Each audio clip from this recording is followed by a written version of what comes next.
This podcast is a member of the Place to Be Nation family. Visit us at placetobenation.com, the only place to be in your pop culture world.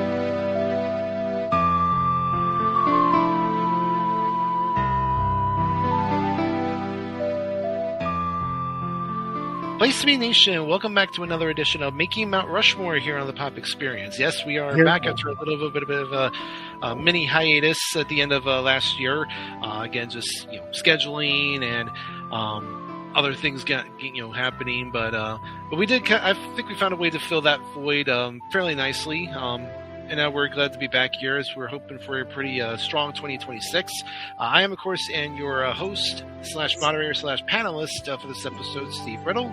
And we have a very fun episode on tap for today because we are going to be discussing all things video games, specifically surrounding two specific consoles.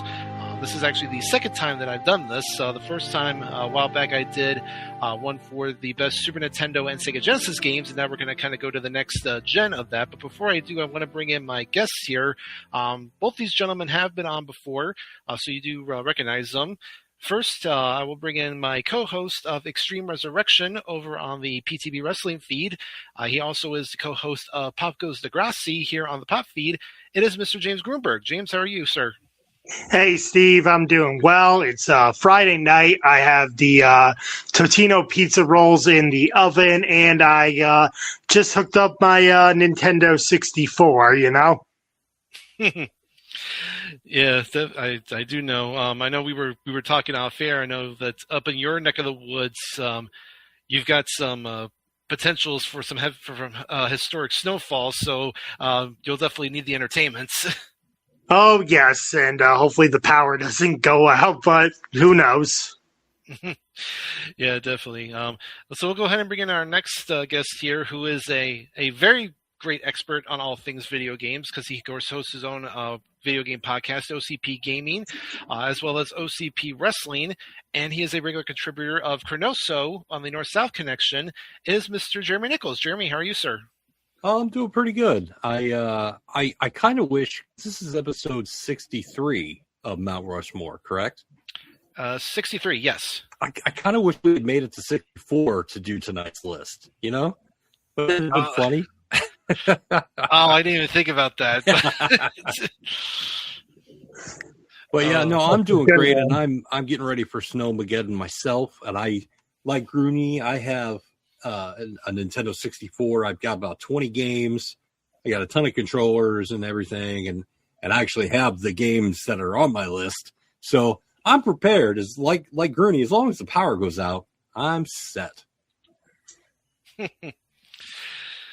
Yeah. Unfortunately, unlike you guys, I do not have my N64 anymore. I did have it. I've talked about it when we were doing our the pods about the Christmas specials. I referenced it consistently. Unfortunately, it does not. It no longer has a home with me. It did go elsewhere, just because it was. I know why some people have like the multiple consoles, but it's just just not enough space for me to have more than one console. But since we're talking about the N64, that is, of course, the console we're going to be focused on today, as well as its, I guess you could say it's like direct competitor, that being the PlayStation 1, which was, of course, Sony's step into the console wars, as it were. So, like I said, we're going to be discussing all things Nintendo 64 and PlayStation 1. We are going to start this first half here by talking about the N64, which we all have very fond memories of, and Jeremy, we'll start off with you. So why don't you give us the first entry on your Mount Rushmore of your your best N64 games? This was probably the hardest list to put together because there's a difference between the best overall, your personal best, and then like your guilty pleasures, right? But my first is GoldenEye 007. I mean, you talk about a game that changed first-person shooters on consoles. I mean, we had Doom on the Super Nintendo, and we had Wolfenstein on the Super Nintendo, but we hadn't had a first-person shooter on a home console at that time that could stand up to what was on the PC. And GoldenEye comes in, and it's based on, obviously, the James Bond 007 film, GoldenEye. It came out 2 years after the film. It actually came out right before Tomorrow Never Dies, which is kind of like, you're like, really? It took them 2 years to come out with it? But GoldenEye set such a high standard, and a lot of people don't know that originally it was supposed to be a Super Nintendo game. It was supposed to be an on-rails Super Nintendo shooter, but they decided to go with the Nintendo 64. And another really fun fact about GoldenEye is that the most popular mode, obviously, is the multiplayer. Of course, you don't play as Odd Job when you're playing with your friends because that's just bullshit. But the multiplayer was the last thing added to the game and done in like 3 weeks. Like, they completed the entire game and then thought, let's throw a multiplayer mode in there. So, like, the best part of the whole thing, because the whole thing is great, they added on a whim at the very end of it. It's just spectacular. But it's funny because I knew who James Bond was, and then I played GoldenEye, and I had never watched any of the movies. So I played GoldenEye, and I played all the way through. It was so addicting, and I just got so into it. So I went, I'll watch GoldenEye, the film. And it was amazing to see how very close they got everything from the film into the game. Obviously, it's not 1-to-1, but it's very, very close. And that kind of started my journey into being a James Bond fan. I mean, I'm all in now, right? I've seen all the films. I got a ton of them, and everything like that. But GoldenEye set such a high standard and proved that consoles could do first-person shooters that there's no, and I spent so many hours with it. And even now, if you don't have a Nintendo 64, you can get GoldenEye now on the Xbox and I believe on the PlayStation as well through the Rare Replay. So you could play it with modernized controls and on the Switch as well. So it's pretty awesome. I couldn't not include it, but GoldenEye kicks off my list. Mm-hmm. Yeah, and that's a good pick because I had it on my list. And I should mention, too, that we did want to have a third person join us. That's, of course, Miss Mirandia Berthold, but she could not because, unfortunately, she is not feeling well, so she couldn't actually join us for the pod. But she did submit a list, and she had it on as well. And like you said, it definitely it changed the game in terms of the those like first person shooters that we were seeing now as we were kind of transitioning into the three-dimensional video games. And it was kind of the not opponent, but it was inspired by, because you mentioned Doom, and then there was also a Virtua Cop that Sega did in '94, and that kind of set the template for what we do see in GoldenEye. And like you said, it's if you play the game, it does follow the plot of the movie very well. And then, of course, the bonus there, if you beat the game on like secret agent or 000 agent mode, you get the 2 bonus levels. Yeah. Which were really cool too. So yeah, just a lot of just. It's like I said, set the standard for what we see in those first person shooters, and it's I think it was definitely also good because, as we know, we talked about before in terms of James Bond, how GoldenEye kind of revitalized Bond after the last couple of films weren't so good. So it was good to have a video game to go along with that as well. Grooney, you did have this on your honorable mentions. Yeah, I mean, you can't go wrong with GoldenEye. My age will give myself up. I was probably too young to play GoldenEye, so like shooting games were probably like a big no, you can't play it. It might be too violent for you and stuff. But as I got older, I played shoot 'em games. So GoldenEye wasn't a game that I played all the time, but I knew what it was about. And I was introduced to James Bond through the movies as well, but the first real James Bond game I played was actually on the GameCube, Agent Under Fire. But this game I would go back to if we were at a friend's house and who still had an N64, we play some rounds of multiplayer GoldenEye. Mm-hmm. Yeah, definitely. Yeah, because I know there's been a bunch of 007 games, and yeah, I think I vaguely remember Agent Under Fire. So yeah. All right, well, Grooney, we'll stick with you. Give us the first entry on your Mount Rushmore of Nintendo 64 games. So the first game that I'm going to go to is a game that we all know and love. It's probably like one of the earliest games besides Super Mario World.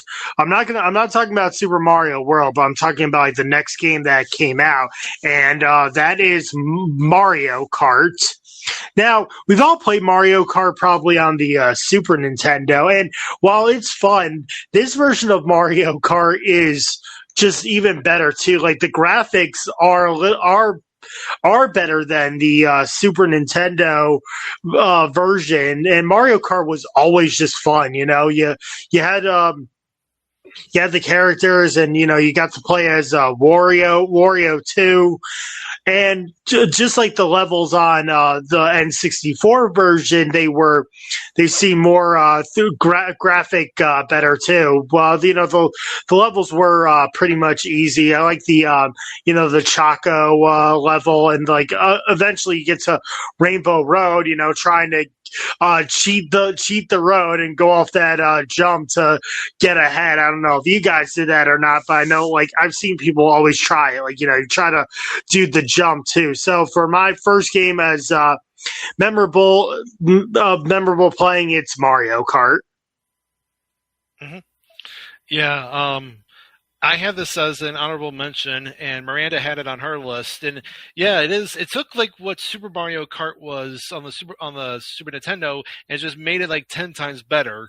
Even though there were only 8 racers, and we didn't have. It's funny how we got in the Super Mario Kart, we had Donkey Kong Jr., and then in Mario Kart 64 we get Donkey Kong. So I thought that was funny. And then, like you said, we got Wario instead of Koopa Troopa.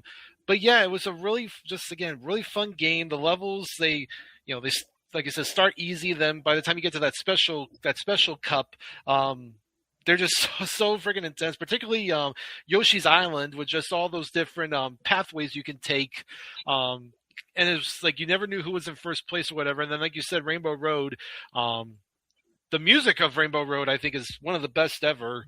And again, another great game to play as multiplayer. And of course, as we all know, if you were that one player that utilized the blue shell, you were ostracized from the group. So, so again, it took, like I said, what Super Mario Kart was, made it better, and then as we would see through later versions, they just continue to build on it with like different courses and adding more characters to play. So just again, really, really fun game, and a fun, addition in the Mario franchise. So, Jeremy, you did not have Mario Kart 64 on your list at all, but did you have anything else to say about that game? I did like Mario Kart 64, but I'll tell you why I didn't put it on the list. That damn blue shell. I mean, for me, the franchise just suffered because, man, you could be number one at that game and be cruising and just blowing by everybody, and then some asshole who can't play very well gets a blue shell while you're getting banana peels and coins, and you're like, what the hell, man?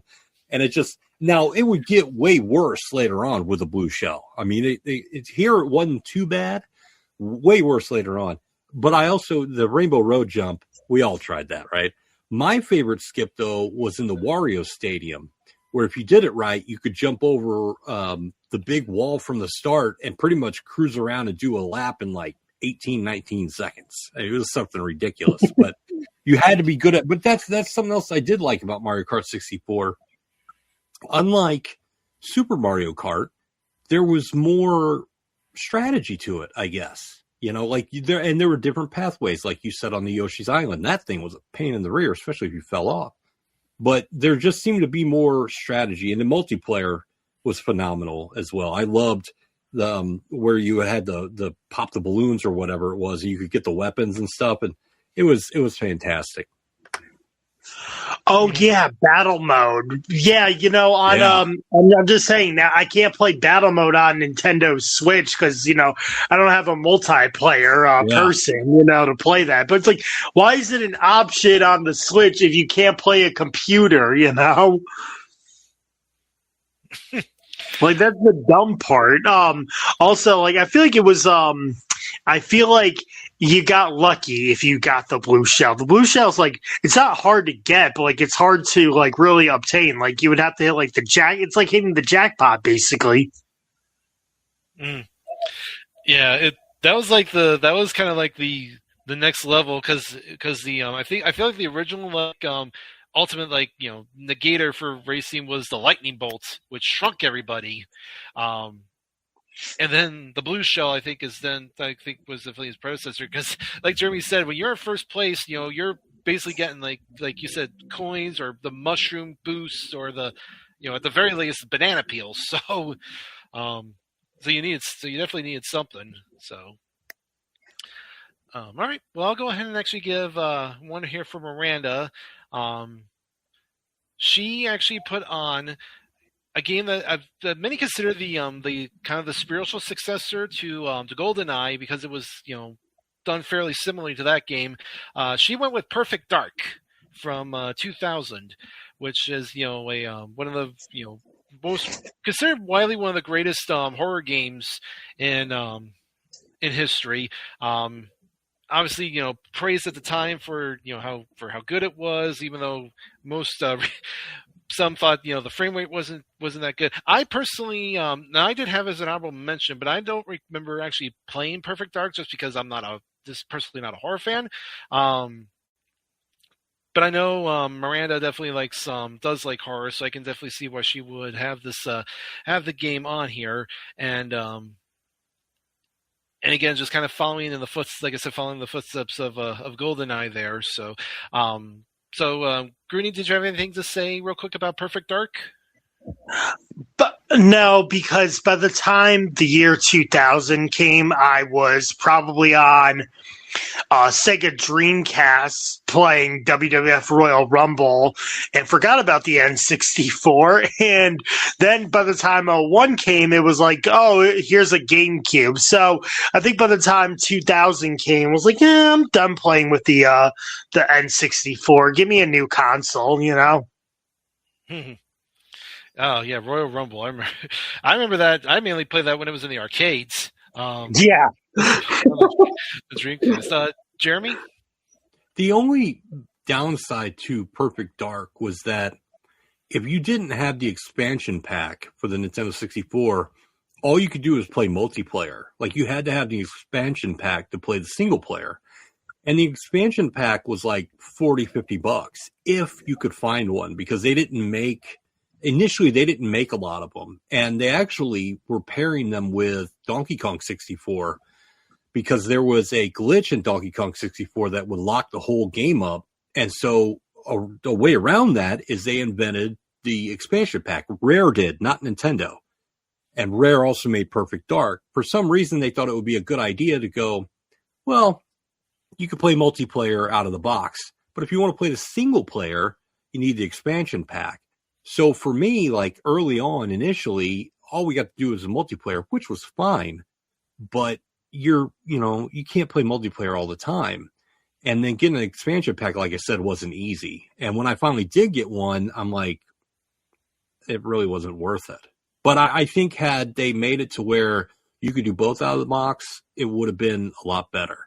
But it's not a bad game or anything. It's a mistake that they made that I think cost them in the long run. Mm-hmm. Yeah, and I remember that there was a big deal when Donkey Kong 64 came out. They were like really hyping up that expansion. You need to have that expansion pack. So that's why, because they knew if you loaned it to your buddy or if you went and rented the game and you didn't have that expansion pack, then that person was going to be effed to play because you could get so far in it and then it would just stop. Like you couldn't get any further. So that's why now you know why there was that push for, hey, expansion pack. Because there was only a handful of games that used it. And you didn't need it for, I think, like 98% of the library. So it's kind of messed up the way that they did Perfect Dark, but I like that they fixed Donkey Kong 64. That was kind of neat. They should have just like mass produced them, and made it easier to pick them up. And now you try to get one now in the secondhand market, you're paying $70, $80, $90. Like it's insanely expensive now to get one. That's how they get you, unfortunately. All right, well, Jeremy, we'll go back around to you. Give us the next entry on your Mount Rushmore of N64 games. I debated on, when I do these lists, I try not to have two items from the same franchise or category, you know what I mean? But I had to on this one. I had to go with one of the launch games, Super Mario 64.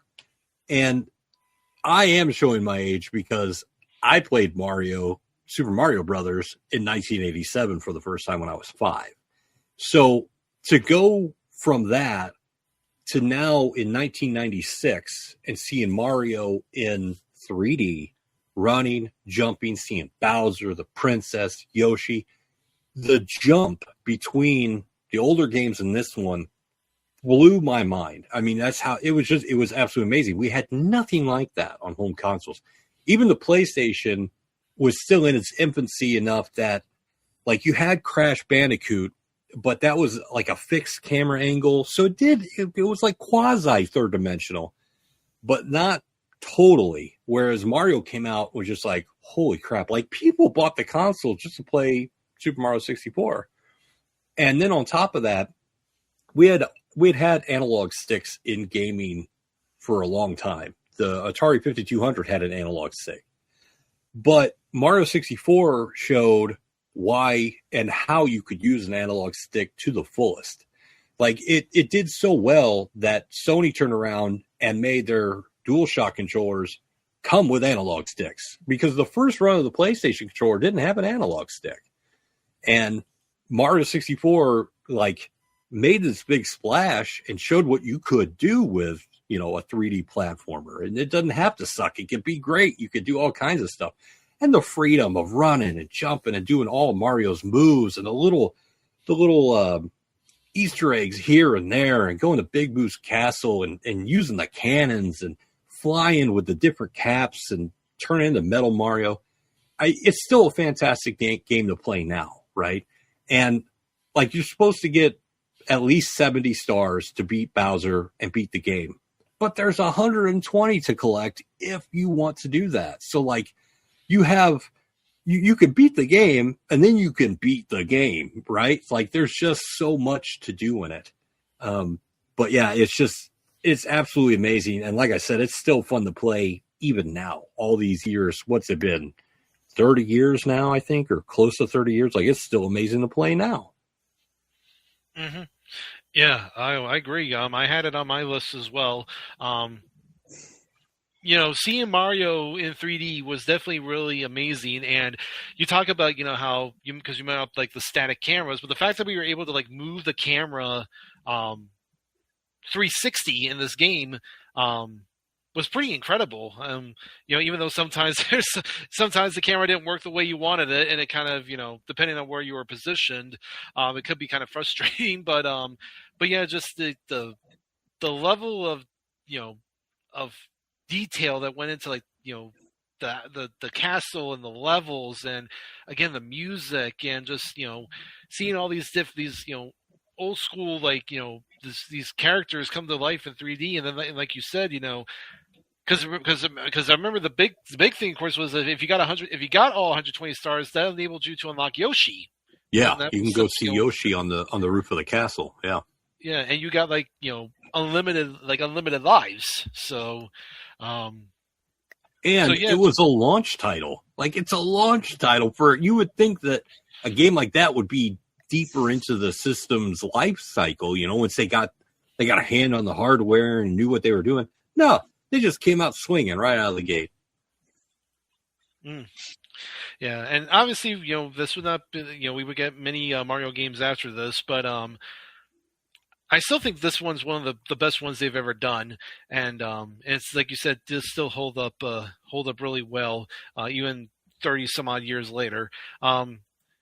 Grooney, I think you were saying earlier that you were bringing up Super Mario World. I think Super Mario 64 was what you meant, because Super Mario World was Super Nintendo, and I think you had that one as an honorable mention.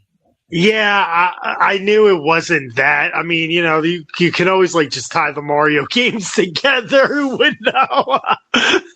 Yeah, Mario 64. Again, it opens up your eyes to like 3D, and the characters coming to life and everything. The problem is, to me, I just thought it was like way too hard. But I liked playing it. But it's like, man, I don't know. I don't know if you guys, I'm sure you guys beat the game. I don't know if you guys did, but it's like, holy crap. Again, I have it on Nintendo Switch. I'm like, I can't do this. It's way too long to try and beat this game. But I enjoyed playing it. I did. It does get very hard once you get to towards after you beat Bowser the second time and then have to go to the upper levels of the castle. It does get pretty difficult there, so I will consent to you on that one. Particularly, what was it, that the one where you're in the clock, and then the one where you have to take the carpet across the sky. The TikTok clock. Oh yeah, man. Yeah, exactly. Like those are the levels I'm on now. I'm like, can't do this. Nope, can't do it. But you know what's funny about that TikTok clock is that it changes the level depending on what time you enter the level on the clock. Like all the stuff that rotates will either go faster, slower, or just stand in place depending on what time the arms are when you walk in that clock. A lot of people don't know that. And when you know that, yeah, you can it fundamentally changes how you play the level. It either makes it easier or harder. And if you figure that out, it's like, oh man. But it's still like that one, the Rainbow Road with riding the carpet, and there's essentially no ground. There's just a bunch of floating items or islands. That one is probably the hardest level in the whole game. Yeah, there's also the one where it's like you have to change sizes periodically. I don't remember what the name of it is, but it's like once where like you're small and the level's big, and then it's like one where you're big and it's small. And I think it's like Big Tall Island or something like that. And yeah, you can change your size to do certain, and you had to keep, you basically had to replay the level a bunch of times because you had to change your size a lot. And it's also the giant fish ate you, basically. Yeah. Yeah. Good times. All right, well, Grooney, we'll go back to you. Give us the next entry on your Mount Rushmore of N64 games. So for this one, this was a very fun game for me. You always saw it on on the movies and stuff of people riding jet skis. So why not make a game out of it? And for this game, I picked Wave Race. I love playing Wave Race, racing around the water, just going off their jumps and stuff. And riding jet skis was cool back in the 90s, and Wave Race was really, really fun. And the intro is fun with the guy's voice, Wave Race, and the music too, very sporty and very race-like themes as well. And some of the locations were pretty cool. Some of them were hard, choppier waters and stuff, trying to win a race. But a little bit difficult if you missed too many checkpoints, you were disqualified. But very, very fun. A very fun game in Wave Race. Yeah, I did not have this on my list. It didn't make anybody else's list. I actually don't remember playing the game. Just didn't appeal to me. I got my kicks on racing on the water with Diddy Kong Racing and having to maneuver around that freaking hovercraft. that was a fun to have to figure out. But apparently, and I was just kind of reading up, but apparently, when the game was in production, they initially wanted it to be to use like high speed boats, and the comparison basically is they wanted to be basically F-Zero on the water, but then they changed it to jet skis, which I think was probably a better choice, because trying to maneuver speedboats around those courses probably would have been too difficult. So I think jet skis were probably the better option there. Like I said, did not make anybody else's list, but Jeremy, did you have anything else to say about Wave Race? I don't think Wave Race is a bad game at all. I think it's unique in that it gave us a different type of racing game. It kind of reminds me of the Eliminator Boat Duel game on the Nintendo, where you were in a small boat zooming around and stuff. But I'll tell you one thing about Wave Race that even now impresses me is the water, like the choppiness of the water and the graphics and how that controls. It's still impressive to me, like how they did that way back then. And it's a fun game. It's just not. I was never good at it, so that's why it didn't make my list. And I can admit that I was just never good at it, but I still think it's an interesting concept, because you normally got NASCAR games, motorcycle racing games, just the same old stuff. And then Wave Race comes along and it's completely different. Now, if you want a racing game with speedboats, go play you some Hydro Thunder. That's a fun game, but Wave Race is it's still pretty good. All right. Well, Jeremy, we'll actually go back to you again. Give us the next entry on your Mount Rushmore of N64 games.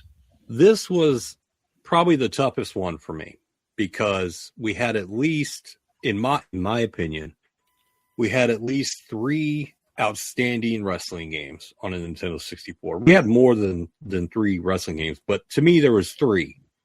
There was WCW NWO Revenge, WWF WrestleMania 2000, and WWF No Mercy. Like, those to me are the best.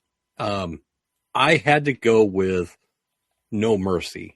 And I almost went with WCW, but No Mercy had a great storyline. It had, the extra characters. It had the updated grapple system.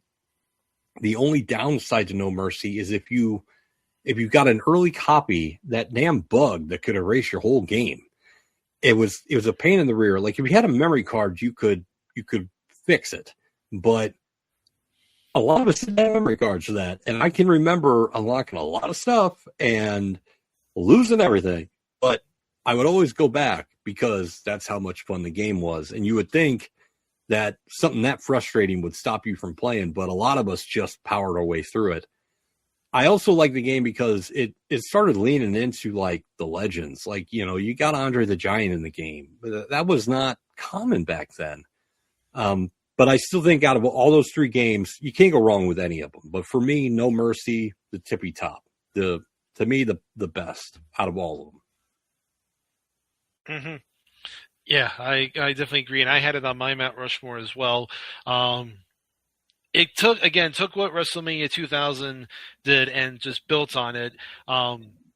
Story mode was like really difficult, because it had the branching options as well, based on what whether you won or lost.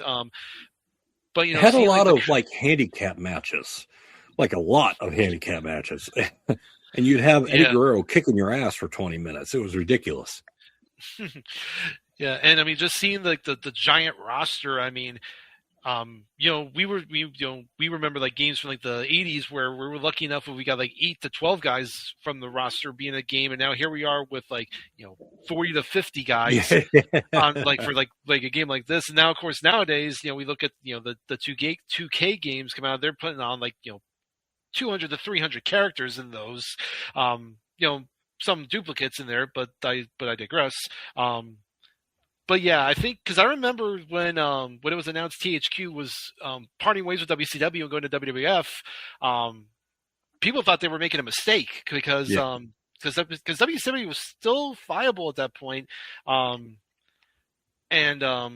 I think we ultimately it was determined that we learned THQ did make the right decision because I mean, let's face it, we played Warzone and Attitude, and they were fun, but it was clear that Acclaim was not up to the same level that THQ was, and we eventually saw that when Acclaim tried to do the ECW games.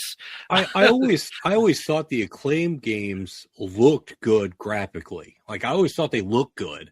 It's just like the controls were terrible. Down, right, left, C, up, right, A, and you do a headbutt. It didn't make any sense to me, but they looked, I thought, good. And they had some voice samples in them as well.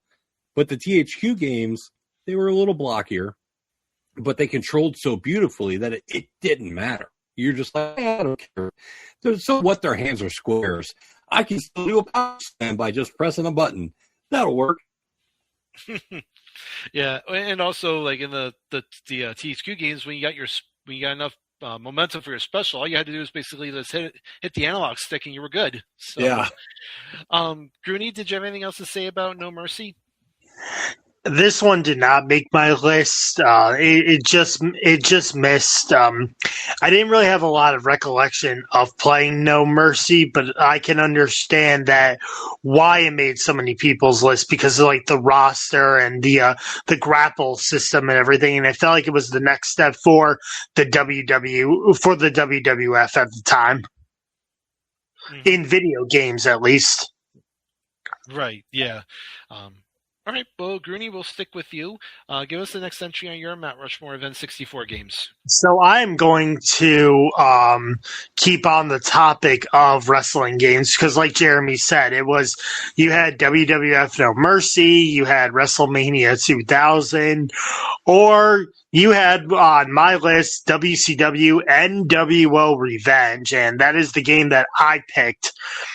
I liked this game. I liked it for the reasons of that you could play as the NWO, the NWO Wolfpack, all the WCW guys from Diamond Dallas Page all the way to the Cruiserweights and some of the Japanese wrestlers. This game to me was fun, and at the time of when WCW was at its hottest, even if the TV ratings were on the decline a little bit, playing Hollywood Hulk Hogan versus Sting was the ultimate battle of that time, and playing that on the video games was great. And again, playing Kevin Nash with the Wolfpack and Sting with red face paint and everything. It was just fun, and that's what WCW NWO Revenge was. It was fun, really.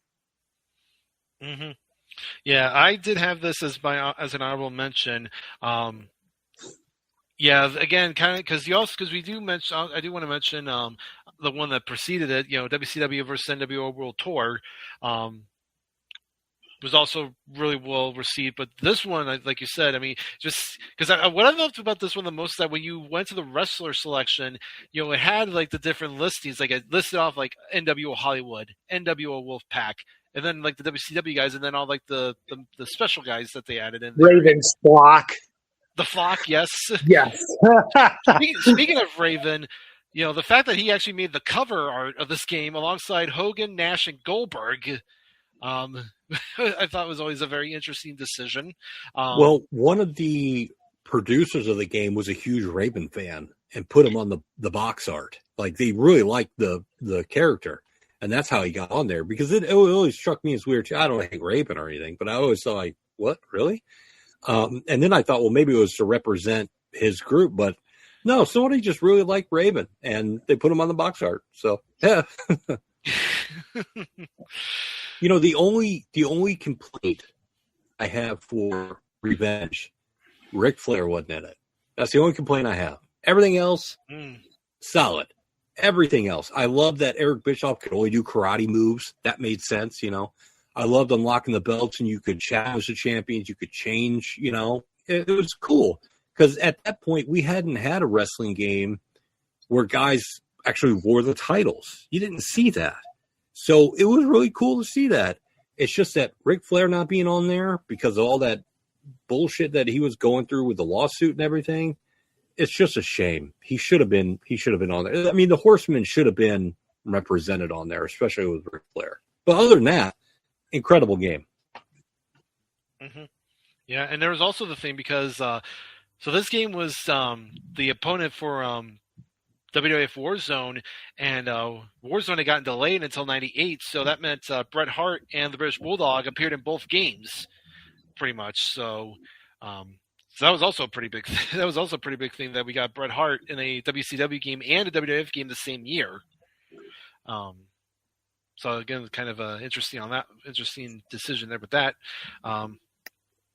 Okay, well, I'll go ahead and give my last entry on my Mount Rushmore, and subsequently is also Miranda's last pick on her Mount Rushmore. And we've obviously talked about a lot of really fun games, some of our favorites, and I know, Jeremy, you mentioned about how how do you set a list like this, because you also got to include like greatest games of all time, and obviously there's no much debate for a lot of people that many consider the greatest N64 game of all time is The Legend of Zelda: Ocarina of Time.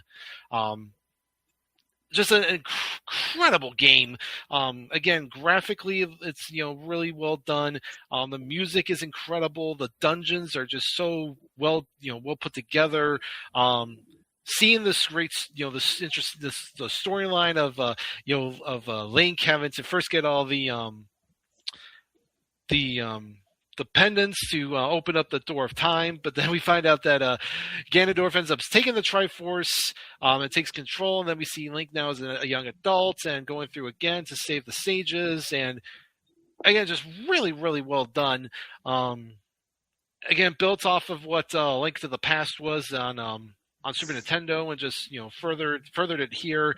I know a lot of people also will give a lot of love to Majora's Mask from N64 for the N64 as well, and I know, and again, that game's incredible in its own right. But to me, when it comes to Zelda, Ocarina of Time will always be kind of the standard bearer, at least for me, and obviously for Miranda, since like I said, she had it on her list. It did not make either of your guys' lists, but Jeremy, did you have anything else to say about Ocarina of Time? I remember playing Ocarina of Time when it first came out, and it was incredible. And like you had said, it took everything in A Link to the Past and beefed it up. I mean, it's essentially retold A Link to the Past. In A Link to the Past, you got the 3 pendants and you save the 7 maidens. It's pretty much the same thing in Ocarina. Over the years, I've looked back on it, and it's not bad at all, and it's a phenomenal game. But the more that I look at it, the more issues I end up having with it. It's like you get out to Hyrule, and you get all this open areas. It's amazing. And you get Epona to ride a horse. It's amazing. But there's nothing to do. It's empty. It's like there's nothing. There's no, there's 2 villages, or there's 1 village by the castle, and that's pretty much it. Lake Hylia, there's really nothing to it. And a lot of the secrets that were in Zelda 1 and 2, and then Link to the Past and Link's Awakening, the little extra stuff outside of levels, is pretty much non-existent. I think that they did such a great job, but they kind of forgot to add in extra stuff here and there. I don't care for Majora's Mask at all because of the whole time mechanic. I think that was a big mistake, and I think that's why we haven't gone back and revisited that, because it was just a mistake. But Ocarina of Time set a standard. And I just like Mario 64, it showed that you can do an action RPG in third dimension and have it be engaging. I mean, the story's great. The acting's great. The characters are great. I love getting the Goron sword, the giant sword. It's just so awesome, But I just, over time, I found little things to criticize about it. But it's still a phenomenal game. It's very hard to beat, but yeah, it was awesome game. Mm-hmm. Gurney? For the life of me, I am not a fan of Zelda. I'm right, sorry. Get out. You're off the show. Get out. Okay. I'm just not a fan of Zelda. I've never played a Zelda game really, and I'm just like, I don't like it. I'm just not a fan of it. I mean, it's granted. I guess it's not everybody's cup of tea. So, yeah. Well, I think the Zelda games now are hard because you've got a lot of other action RPGs that I don't want to say do it better, but like everyone talks about Breath of the Wild and Tears of the Kingdom, right? And they're so impressed and blown away by it. But, I played Skyrim 10 years ago, and that is Zelda times 100. And so I'm not like blown away by Zelda games now because I'm like, there's other franchises that have just done it. I guess I'll say it. They've done it a lot better. I still think Skyrim and like Elder Scrolls 4 Oblivion are better than Tears of the Kingdom and all that other stuff they put out. Because I'm just like, yeah, you guys, Nintendo, they still make great games. Don't get me wrong, but they're just behind on the times. There's so many other franchises that have done it better. I mean, even Final Fantasy just kicks the crap out of Zelda nowadays. But personally, I love the old Zelda, like Link's Awakening and back. That's my cup of tea. Well, we'll see when the movie comes out next year. I can't wait for that. That's gonna be good. Yeah. So, all right. Well, Jeremy, you have one entry left on your Mount Rushmore. So why don't you let us know what it is? My final game is one that I try to replay about once a year. I loved it as soon as I saw the advertisement board. I'm like, I have to get this game, and it is in the Mario franchise. I don't like to put two games from the same franchise on the list, but Paper Mario for me is my all-time favorite Nintendo 64 game. It is a very entry-level RPG because I'm not big into RPGs, turn-based games and all that. But with Super Mario RPG on the Super Nintendo was great. But Paper Mario for me is just more open. And everything, the gimmick is that everything's flat, like paper. And it's got all the characters there. It's humorous. It's easy to understand the leveling up process. It's easy to understand the turn-based combat. And it also gives you a little bit of control when instead of just hitting the button and Mario hits somebody and then they hit you, you have action commands where you can kind of block or maybe put some extra emphasis on when you hit them. And there's a fair enough amount of puzzles where it makes you think, but it's not like I'm pulling my freaking hair out. And it's just quirky and hilarious. And I absolutely love it. And one thing that I remember is back when we had video game magazines, you guys remember those, there was an ad for Paper Mario. And the ad was a big picture of Mario from the game and the style, because it's a different looking Mario than 64. But it had a little perforated line around showing you where to cut. So you could cut it out, and it said free demo. So it's just, it's a free demo. It's a play on words because it's Paper Mario, and you could cut this Mario out, and it's a demo. I just thought it was genius, and I absolutely, I went out and bought my own Nintendo 64 to play this game. And I still have it now. I played it on I played it on the Wii, Switch, and I have a hard copy of it now. And it's just an awesome game from start to finish. And if you're not in RPGs, I suggest giving it a try because the entry level, like I said, it's very easy to get into. It's not staggering. It's not like a Final Fantasy game where you're like, holy shit, I'm going to get my ass kicked. But it's just a great game and my all-time favorite Nintendo 64 game. Mm-hmm. Yeah, this was an interesting game. The fact, like I said, stylistically, just like these 2D characters against a 3D backdrop, just alone, I think was a hook for people. I like to think somebody in Nintendo had a really fondness for the Super Mario RPG game from Super Nintendo, and wanted to do another RPG for the N64. So, but yeah, again, this never I never played this one myself.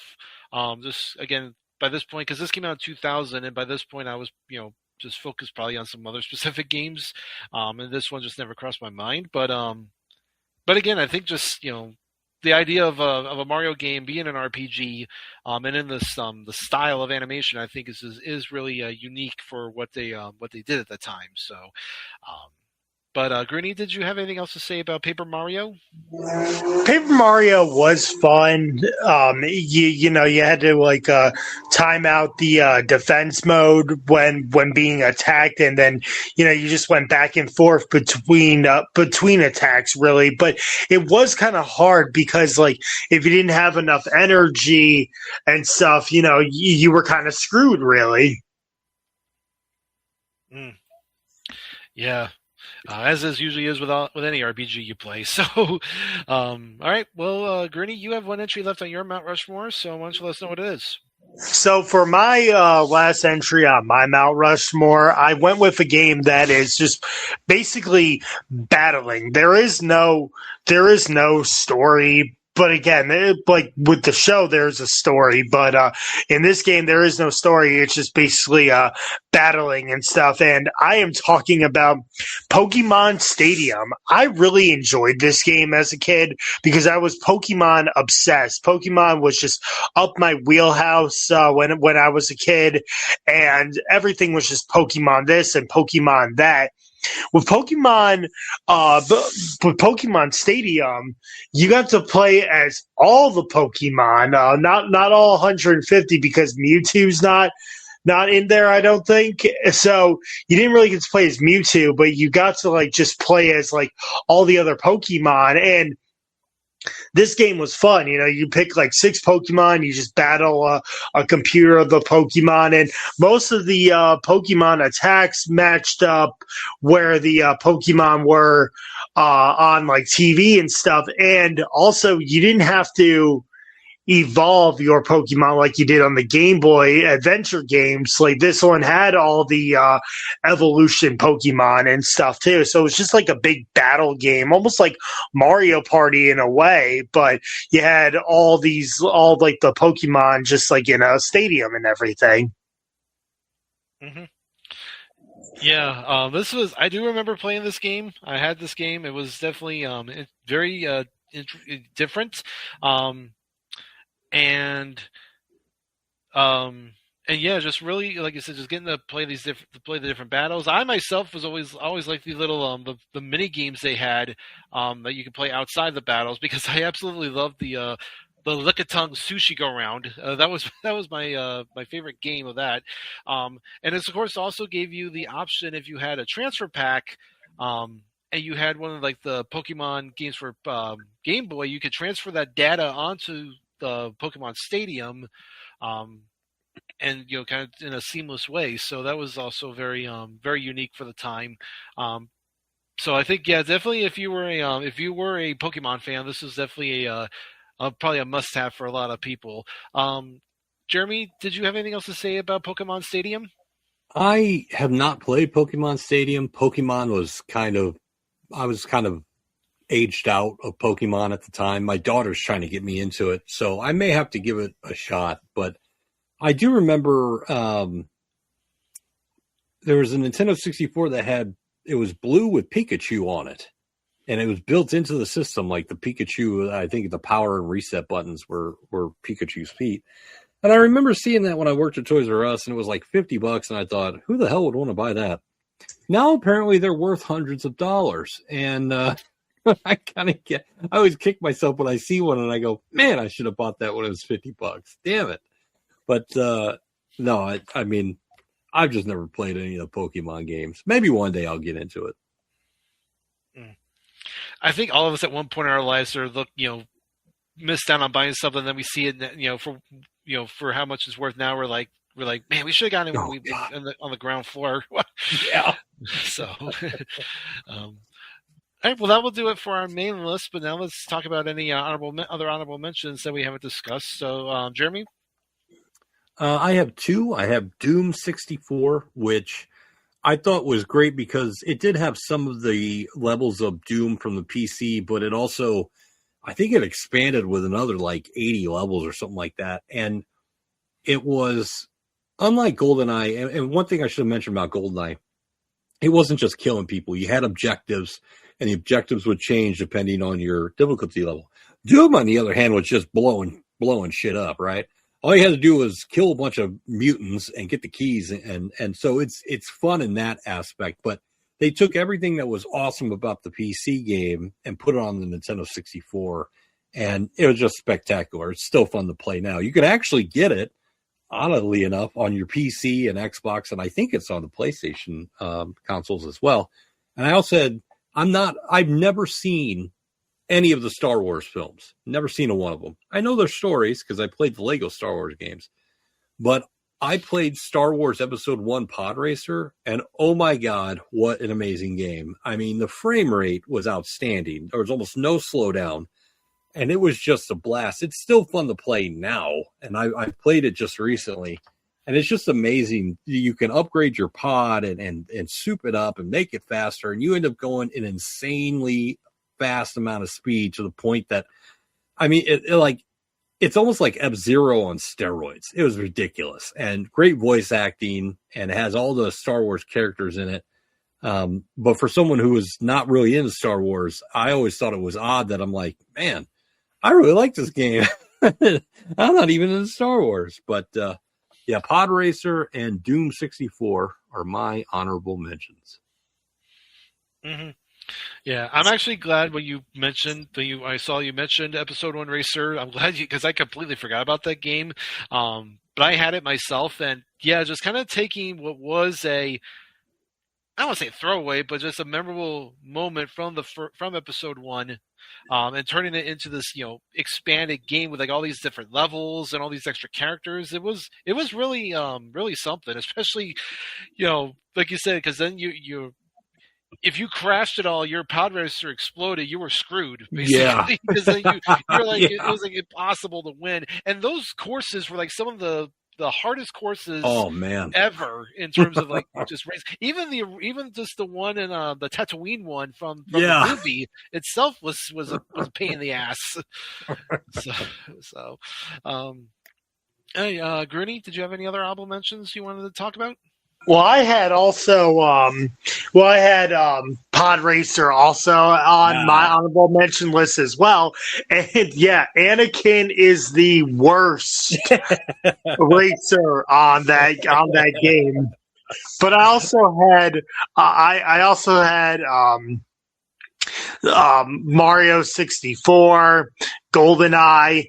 Another one I have is Mario Party, which is always fun. Like the Mario Party games were fun. Like all the multiplayer games, trying to beat trying to get to the star first, but just like all the mini games and everything. Those were fun, especially the ones where it's like one versus all three of your opponents. And everything like that. Another one that I'll two more that I have that I'll give is NFL Blitz. That was a fun game to play. I know you guys probably played that in the arcade, but playing that on the N64 was fun too. Like, just slamming, like it was like it was like WWF meets the NFL basically, because like you could pile drive your opponent into the ground on Blitz basically. So that was kind of fun as well. And the last one on my honorable mention list is Pokemon Snap, where you would just take Pokemon, like pictures of Pokemon, which was based off a character on the Pokemon show. I think his name was Todd, I think, or something, like, who would just take pictures of Pokemon, and there was just a cash cow to, like, oh, we're going to make an N64 game where you just ride in the machine and you have to capture pictures of a Pokemon. So that was kind of fun to play too. Again, me being obsessed with Pokemon, and that game was also kind of fun as well. That's how you've got such a franchise where you can make a game where you just take pictures of them. And then they make like two of them. Wasn't there a sequel? That was for Pokemon Stadium. That was when they were introducing the new Pokemon to like the new TV shows. But that's a hell of a thing. Like, we've got this mega franchise. Just let them take pictures. And sure enough, it sold. I remember that being real popular. That was a big game. So that's pretty impressive when you can do that. Yeah, it'd be kind of funny when the professor says, "Oh, your picture's out of frame," but then you would get bonus points if the Charmander blew fire and stuff. Oh yeah, I do remember. I remember playing Pokemon Snap. So there actually was a sequel for Pokemon Snap called New Pokemon Snap that was released in 2021 for the Switch. Oh, okay. There's that, but also with the apparently, if you took your cartridge to a Blockbuster, you can actually get your pictures printed out as stickers.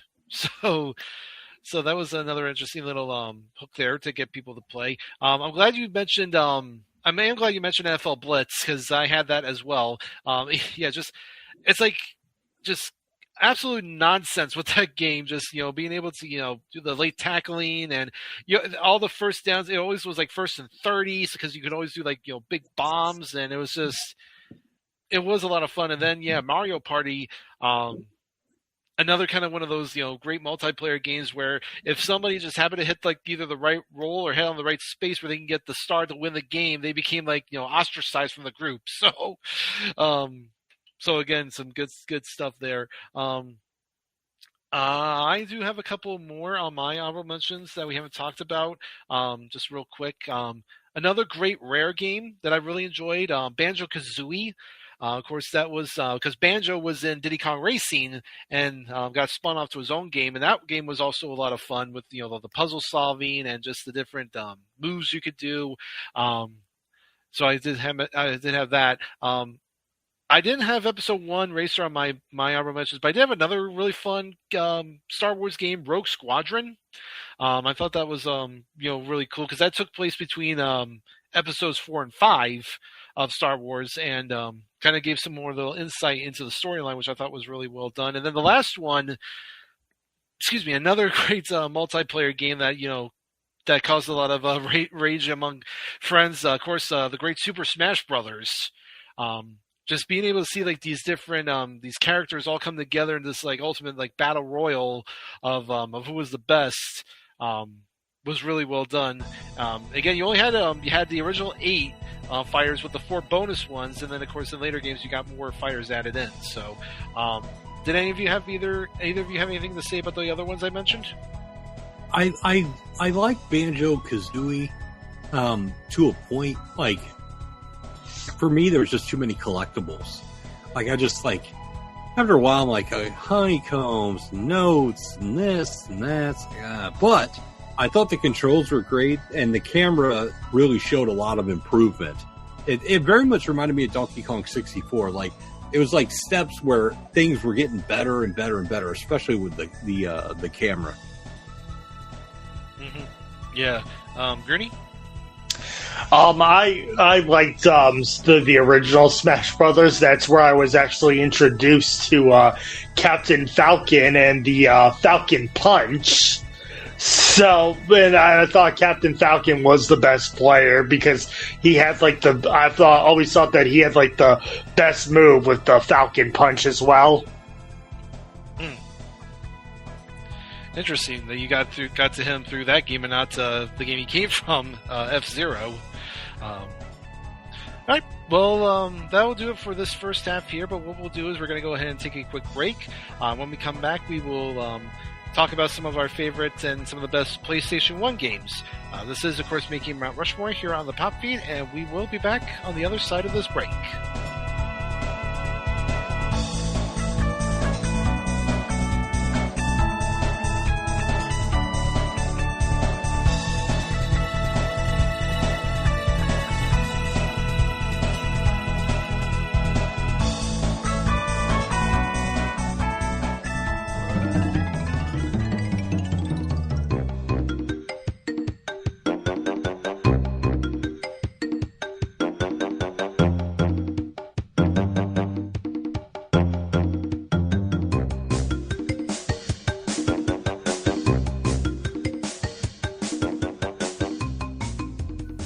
And we're back here on Making Mount Rushmore here on the Pop Experience. I'm Steve Riddle alongside Jeremy Nichols, James Gruenberg, and by proxy Mirandia Berthold as we are talking video games on this episode.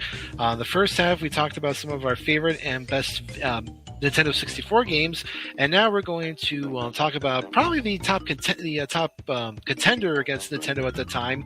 That's the PlayStation 1, which I remember getting they got a lot of hype when it came out in '95, and it has some great games attached to it. And I will go ahead and actually kick things off here with my first entry on my Mount Rushmore.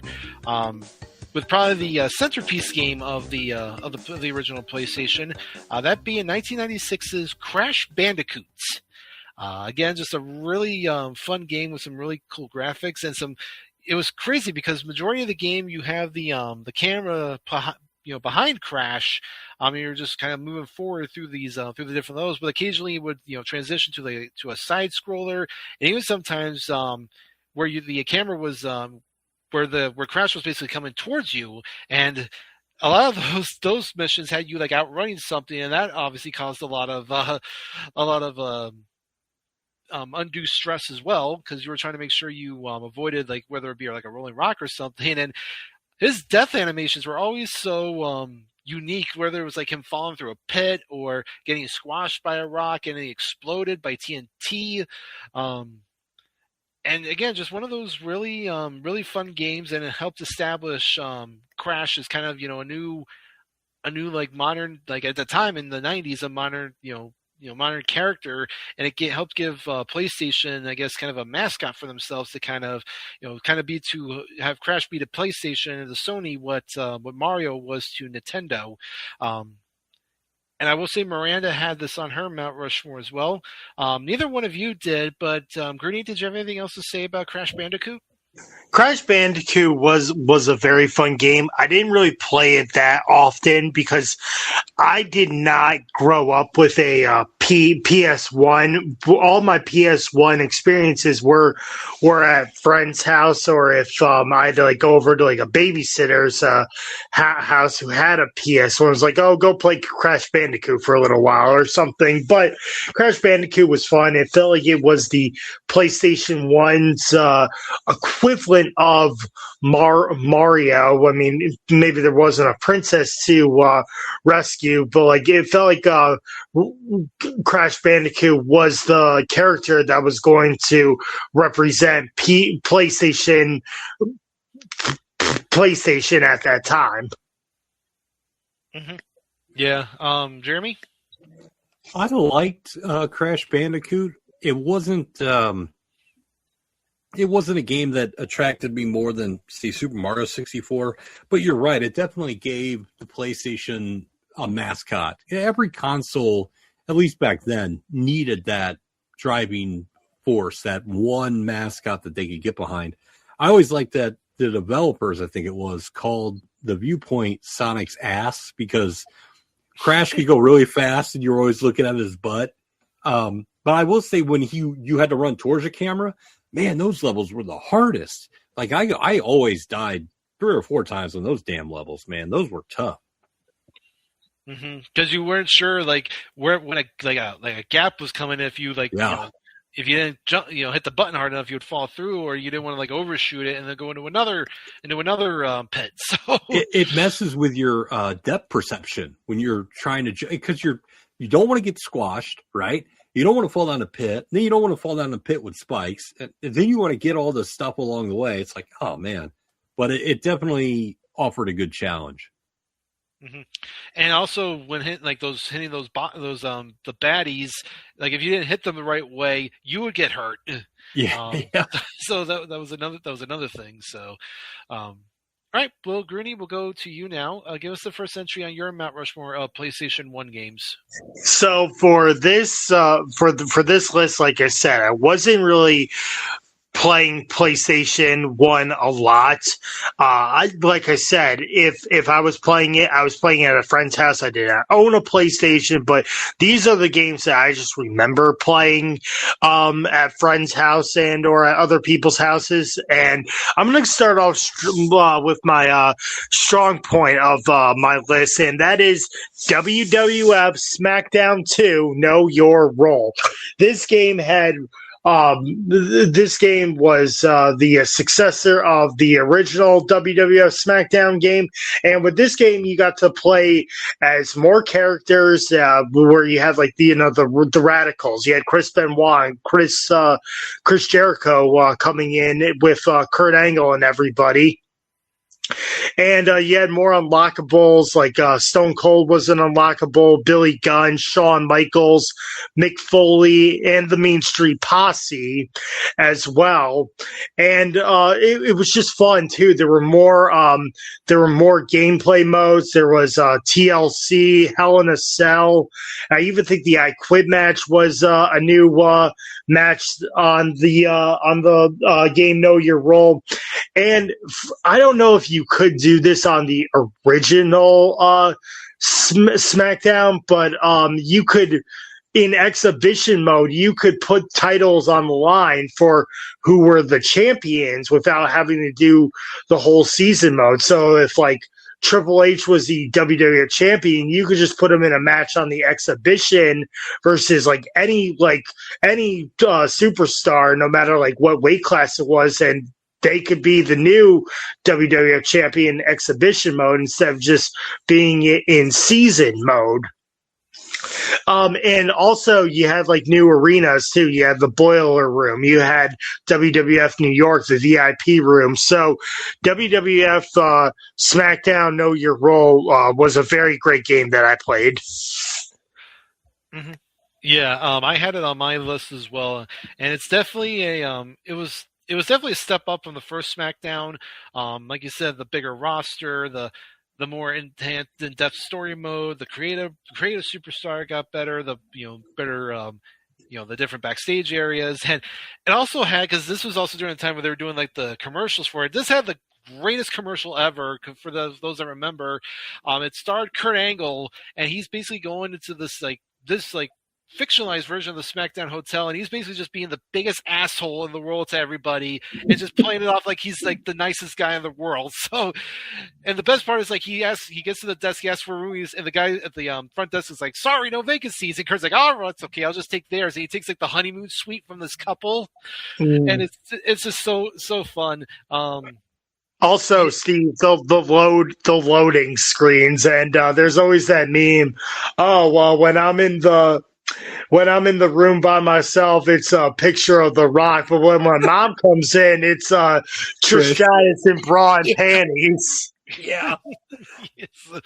Oh yeah, that's great. And of course, one of the other things about the story mode is like if you simulated a match, you wouldn't like see the match. It would just say like the two guys like wrestling each other, and they're like these like health bars, and whoever like reached 0 first was who lost. And sometimes the random choices they would make would be kind of interesting depending on who was like facing each other. But I know, Jeremy, you had this on your Mount Rushmore as well, as you put it when you sent your list to me. SmackDown 2, Know Your Load Screen. Yeah. Know your load time, yeah. or your load times, yeah, because that's the other thing. The load times between everything was like ridiculous. But man, it was such a step. Like, SmackDown was not a bad game by any means. And it offered a different style from the Nintendo 64. It was more arcade feeling, And it had Hell in a Cell, and it had the casket match and stuff, and the ladder match. And then SmackDown 2 comes out, and I remember my buddy's like, "Yeah, I like that. Know your load time." I'm like, "Man, that's crazy."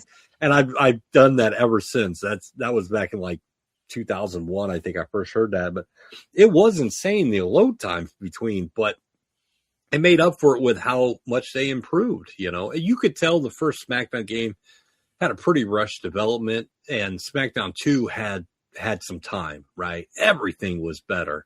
And boy, Gruny, you nailed it, man. You're by yourself, it's Billy Gunn. When your girlfriend or your mom walks in, it's Trish Stratus. You're like, oh, come on, really? Like, and that still happens now with games like Grand Theft Auto. If I'm playing by myself, it's a normal screen. If my wife comes in, it's a naked girl or a bikini-clad girl sucking a lollipop. I'm like, really? This had to come up now? Like, really? And you always get the, what are you playing? Like, damn it. Oh, that's funny. All right, well, Jeremy, we'll stick with you. Give us the next entry on your Mount Rushmore PlayStation 1 games. I am not the biggest racing game fan, but I fell in love with Need for Speed 3 Hot Pursuit on the PlayStation. And nowadays we have just Need for Speed Hot Pursuit, but back in the day it was actually part 3. And what I loved about it was as far as I can remember, the first racing game where the cops chased you. They'd throw out spike strips, they'd have all kinds of stuff, and you had to avoid them, win the race, and earn money. And I remember my favorite car, if I can remember correctly, was the BMW Roadster Z3. I had that thing pimped out, and I decimated people at that game. Like, the most expensive car in the game was a McLaren, was $1 million. I had like 4 of them.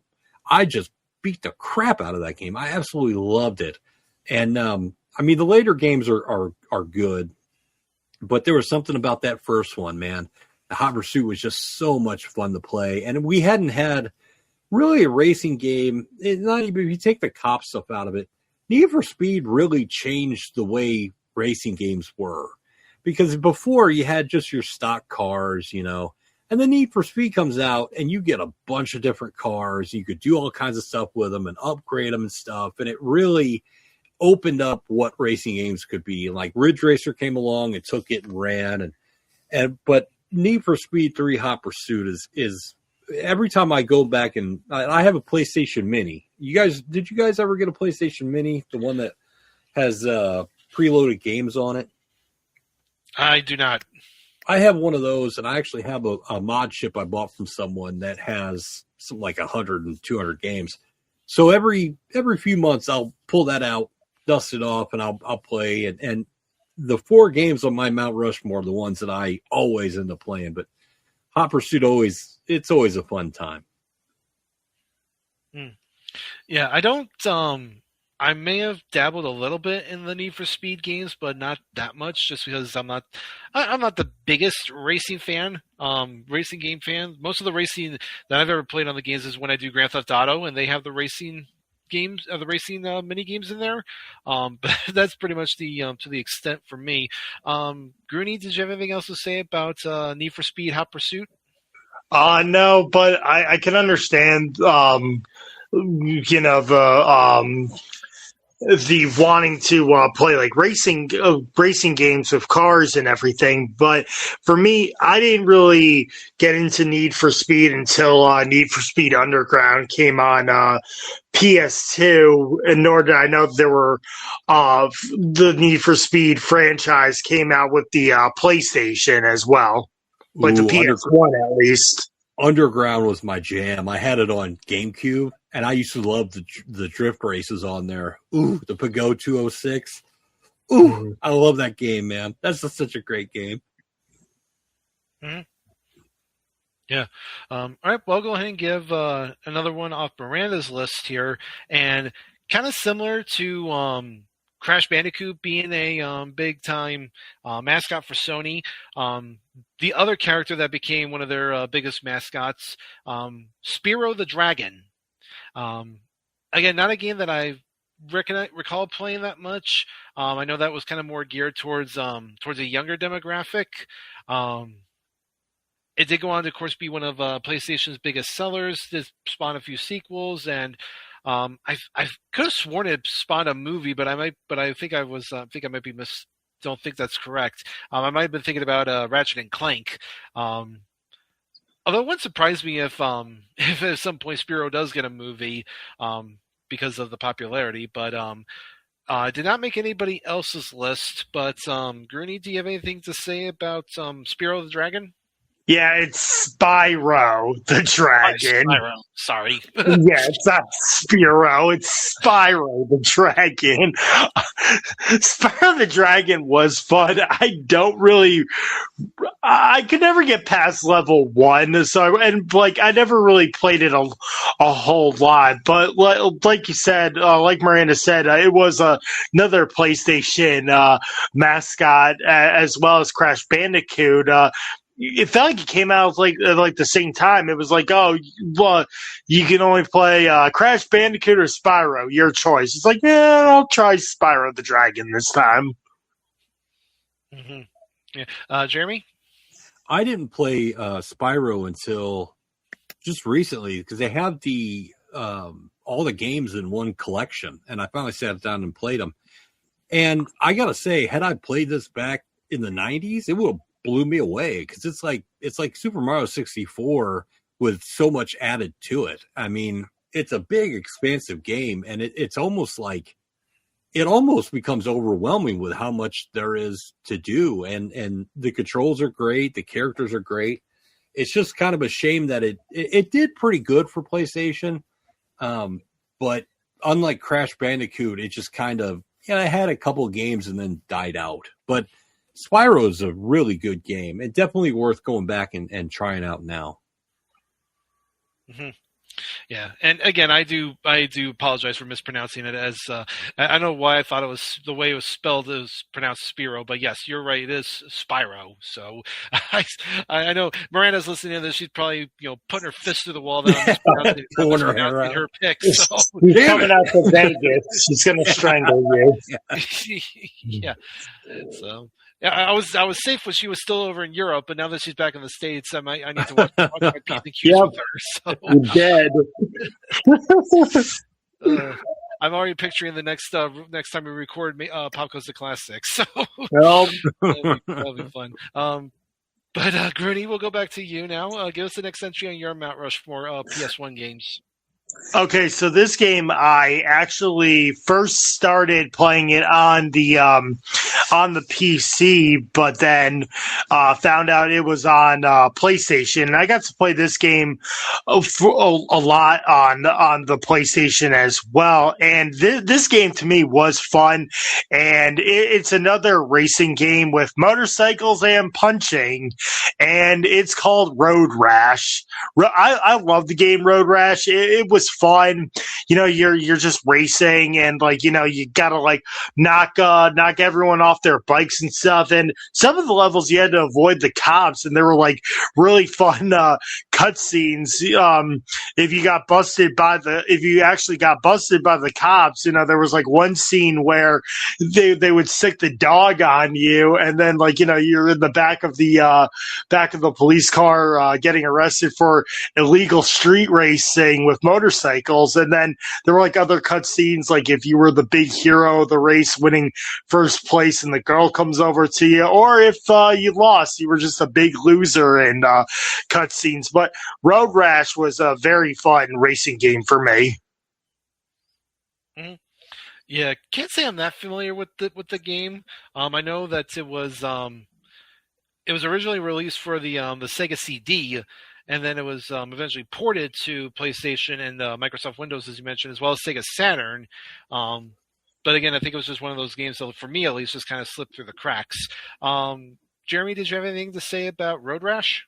I didn't play the PlayStation Road Rash. I started with the Sega Genesis Road Rash 1 and 2, and they were pretty awesome. It was a motorcycle racing game, and I think it was one of the first that was behind the back camera view. Normally it was side-scrolling. But then you could beat the crap out of people as you rode around. It was so awesome. And then if you crashed, you did a triple front flip and your bike went flying and stuff. Mm-hmm. It was, but even on the Sega Genesis, it was amazing. And I can only imagine the PlayStation just had everything beefed up to 10. So I've never played the PlayStation, but the franchise is still pretty good. I think no matter what you play it on, I think you're going to have a good time. Yeah, it felt like it was just mostly the same. It didn't seem like it was beefed up by any means. But it just felt cool to play it on an actual a bigger system. Maybe there was more to it, but it just seemed like it was the whole the definite the whole the same thing you played no matter which system you played it on. Mm-hmm. Yeah. All right. Well, Jeremy, we'll stick with you. Give us the next entry on your Mount Rushmore PS1 games. This one is going to be kind of off the wall, and it's one that whenever I see the topic on Reddit or Twitter or anything like that, they always ask, what's an underrated PlayStation game? I fell in love with Jackie Chan films back in the late 90s and discovered that Jackie Chan had a Nintendo game and a TurboGrafx 16 game, which was cool. But then I found a PlayStation game called Jackie Chan's Stuntmaster. And it's a 3D, platformer where you play as Jackie Chan and you're just beating the shit out of all sorts of bad guys. You're wall running and kick flipping and you're wall kicking and jumping. And at one point, I'm not making this up, you're fighting through a market, and you know how the fish markets sell all sorts of fish, obviously, but you could pick up a giant tuna fish, like a giant tuna fish, and beat people up with it. It's amazing. It's got all the comedy stuff that Jackie Chan does, and then it's got all the action because you're fighting, you're kicking and chopping and punching and all and flipping around. It's phenomenal. The story's lacking, but it's just so much fun, and the controls are so fluid, and it's one of those things where it's kind of based on a license because it's Jackie Chan, but it's not based on a movie. And I think it kind of flew under the radar because even though Chan got big with like Rumble in the Bronx over here, he really didn't blow up over here until like Rush Hour. And this came out before Rush Hour. So I think a lot of people just missed it. But for me, it's one of the best that I've played on the PlayStation. And it's also an underrated hidden gem and definitely worth checking out. Even if you're not a fan of Jackie Chan, you just like a good action game, definitely go for it. It's phenomenal. Yeah, I definitely do not remember this one game at all. The only game of similar that I do remember vaguely was when there was a Super Nintendo and Sega Genesis game called Dragon: The Bruce Lee Story. Oh yeah, that was based off the movie. And the only reason I really remember that was because for those, obviously we remember when WWF did the Coliseum videos, they always occasionally had the McLean tips that Top Ten did, and that was one of the games he covered. So that's how I remember that game. But yeah, this I would never have guessed that that there was a video game based on Jackie Chan, unless it was off one of the movies he was in. So, but Grooney, did you have anything to say about Jackie Chan's Stuntmaster? No, this game flew under my radar. I remember going over to like a friend's house, and one of their other friends like, "Yo, hey, where's that Jackie Chan game? Don't you have that game still?" And it was like, "No, I think that one got lost or something." I was like, "They made a Jackie Chan game?" It's like, yeah, it's like karate and like stunts and stuff. And to your point, I was gonna ask you, Jeremy, did that come after Rush Hour or like before? And I was like, if it came after Rush Hour, it'd make more sense because that's how I actually was. That's how I actually was familiar with Jackie Chan was through the Rush Hour games and that Kids WB show he had on in 1999, I think, as well. Yeah. So I'm not really familiar with the actual PlayStation game, though, now. All right. Well, I'll go ahead and give another one of Miranda's picks here, and another kind of game that's become synonymous with the PlayStation, and that's the original Tomb Raider. Again, not a game that I played a ton of, but definitely one that's obviously introduced the world to Lara Croft, almost kind of trying to make it their own, like the female version of Indiana Jones. Excuse me, and again, just spawned a long-standing franchise. We got the multiple games, of course. Then in 2001, we got the first movie with Angelina Jolie as Lara Croft, and then we got the reboot in 2018. But again, it all started with this first game from '96, and again, not very often at that point in time did we have an action game with a female protagonist. So again, very kind of groundbreaking, and again, Lara Croft becoming another very popular video game character, and spawning this whole franchise. So did not make anybody else's Mount Rushmore, mine included. But Jeremy, did you have anything to say about the original Tomb Raider? I like the concept of it, but I couldn't get into it. Like the puzzles, I'm going to be honest, puzzles are too hard for me. I didn't like the controls, and it just wasn't something I ever got into. Now, that reboot they did in like 2012 or 13 or 14, that was a phenomenal game. But back in the 90s, it wasn't my thing. The one thing I do remember back then was the supposed code where you could see her boobs. And apparently that was not real. And a lot of people tried it, but it was like an April Fool's thing. I think GamePro did or something like that. But Tomb Raider wasn't for me, but I understand why a lot of people were into it. Yeah, well, apparently it's the whole thing where there was a fan-made patch that where if you downloaded it, you didn't just see her tits, she was basically naked. So, and of course, needless to say, the game designers squashed that fairly quickly. Gurney, did you have anything else to say about Tomb Raider? Tomb Raider was a great concept. I just never got into it like Jeremy, and it just wasn't my thing as well. Okay. Well, I will go ahead and give my next entry on my Mount Rushmore, and we were talking about obviously racing games. So when it comes to the PlayStation 1, I know most people will probably say that the best one they ever did that's ever been released was 97's Grand Turismo. I do remember occasionally playing this game. I know it spawned a bunch of other games, but again, like I said, racing games weren't like my biggest thing, but I did play them occasionally. And of course, it kind of came back into the lexicon because of the film Gran Turismo from 2023. So I do remember seeing some of the trailers for that. Didn't see the movie itself, but I heard it was okay. But again, when people talk about racing games, I know Gran Turismo is definitely one that's is top for a lot of people. So did not make anybody else's list though. So Greeny, did you have anything else to say about Gran Turismo? No, this one I totally missed the mark with of not playing this game so much. All right, Jeremy?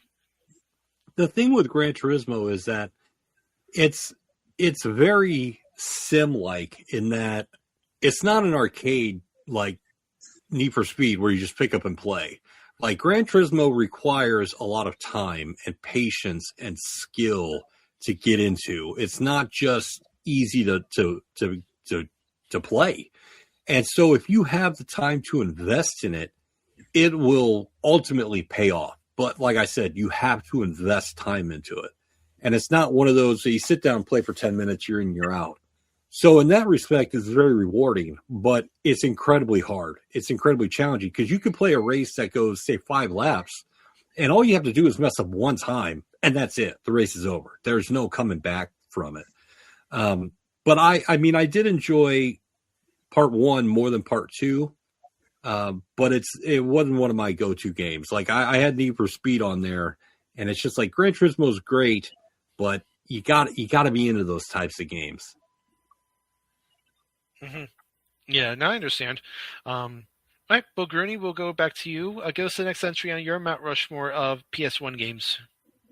So for this one, I went with a sports game, and it's kind of funny when you're like, this isn't really the best sports game for PlayStation, and for these last two, I just remember playing these games the most. And again, like I said, I really didn't have a PlayStation growing up, so I played it always at my friend's house. And this game was fun to me.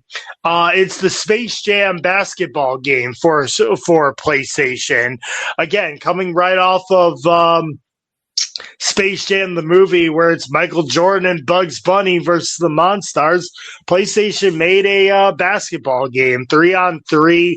You can pick some of the Toon Squad members, or you can be 3 of the Monstars. And Michael Jordan is in the game too, so that always made it fun. And there are some mini games out there, like taken from the movie as well, when they go and and getting Michael Jordan's jersey and his shoes from the dog at Michael's house, and also Bugs is collecting Michael Jordan's secret stuffed water bottles and stuff during the halftime show as well. But this game was very fun too. I mean, I know I'm looking at it right now. It's like it did not have the greatest reviews by people at all. But for me, this game was fun to play because it's Space Jam. You're playing as the Looney Tunes in basketball. Yeah, another game that slipped the cracks for me. Like I mean, I love this movie Space Jam. Never knew that it had its own game. But at the same time, I'm not the biggest. I mean, if I play sports games, I'm usually more football than basketball. So even with the movie tie-in, it probably wouldn't have appealed to me that much. But Jeremy, did you have anything else to say about Space Jam? No, I never played it. But what I will say is it's kind of funny to me that Michael Jordan, one of the greatest basketball players of all time, is not in that many basketball games. It's not very often that you get to play as Michael Jordan in a basketball game, which is kind of odd. Like he wasn't in the NBA Jam games. It's just weird. But I've never actually seen Space Jam, which kind of blows a lot of people away. But I could see why that would be fun, though. I mean, you got a game that has basketball. It's a licensed game, and it's not your typical sim game. So, maybe it has a more arcade feel, so it's going to be more appealing. So, yeah, it makes sense why people would be into it. Oh, you just blew my mind. The fact you said you didn't never seen Space Jam. No, I've never seen it. Oh God. There's so many big movies I've never seen. Lord of the Rings, Space Jam, Star Wars, Godfather, hang up. Yeah, and you want to throw me off for never seen the Harry you Potter want to throw movies. me off for Zelda. Okay, hang up the phone. Never seen the Avengers movies. Out. Keith Langston, if you're listening, I think you have another student to join Logan Crossland for your movie education pod over on there on the Backbone. So, oh boy, I got the phone. Well, on that note, Jeremy, you have one entry left on your Mount Rushmore, so let us know what it is. Since I grew up in the Nintendo NES era, I got to play Castlevania 1, 2, and 3. I played Super Castlevania on the Super Nintendo. And they were all great games. But Castlevania Symphony of the Night really gave us it really expanded on everything that the franchise was about and could be about, and gave us the term Metroidvania, because it was like Metroid but with Castlevania. And Symphony of the Night is an amazing game, even now. And there's so many things to do in the castle where you're going around, you're trying to find all your weapons, your upgrades. And then once you beat the game, quote unquote, the castle inverts. And now you're playing the castle upside down, and you find out that you're only halfway through the game. And the controls are amazing. The music is outstanding because it's on a PlayStation. And that's when, to me, video game music has always been good, but the PlayStation with the CD format really stepped up the musical game. Like everything got better, like all the sound got better. And we had some voice samples that were really good. And the level of difficulty was perfect because it was on a nice curve where it starts out, and as it gets harder, you get stronger and you get better. And it teaches you how to play gradually. And it's just an amazing game, and it's one that I find myself going back to quite often. And it is available on I think it's the Castlevania collection, I think. But it's just a phenomenal game, no matter how you play it. It's amazing. Symphony of the Night it's one of those games that's it's like a 9 or a 10 out of 10. It's just awesome. Mm-hmm. Yeah. Again, I said the previous first half. I'm obviously not a big horror fan, so I wouldn't have been drawn to the Castlevania series. If I was maybe a little older when they came out, maybe I would probably try them out just because I do like those kind of games. But it's always been one of those the series that I've always, found interesting about how, like, how popular it is. And it's funny you mentioned about how, like, when you think you've beaten the game, you realize you got to go back and do it again, just, in a different, like you said with the Castle Inverted. It reminds me a lot of Ghosts and Goblins, where it's like you beat that game, but then you got to beat the game again, and the second time around you can't get hit, or you can't get hit, or you're gonna once, or you die. So, and then you have to have a special weapon on the second round to beat if you don't have the right weapon, you can't beat the game. Actually, beat the game. It's nuts the way that they did that. Right. But I think it also adds, a whole level of enjoyability to the game too, because it almost forces you to get better, and to not kind of rest on what you've, on how you've played previously. So, I do have to give it some credit for that. This did not make anybody else's list, but Grooney, did you have anything else to say about Castlevania Symphony of the Night? No, I wasn't really.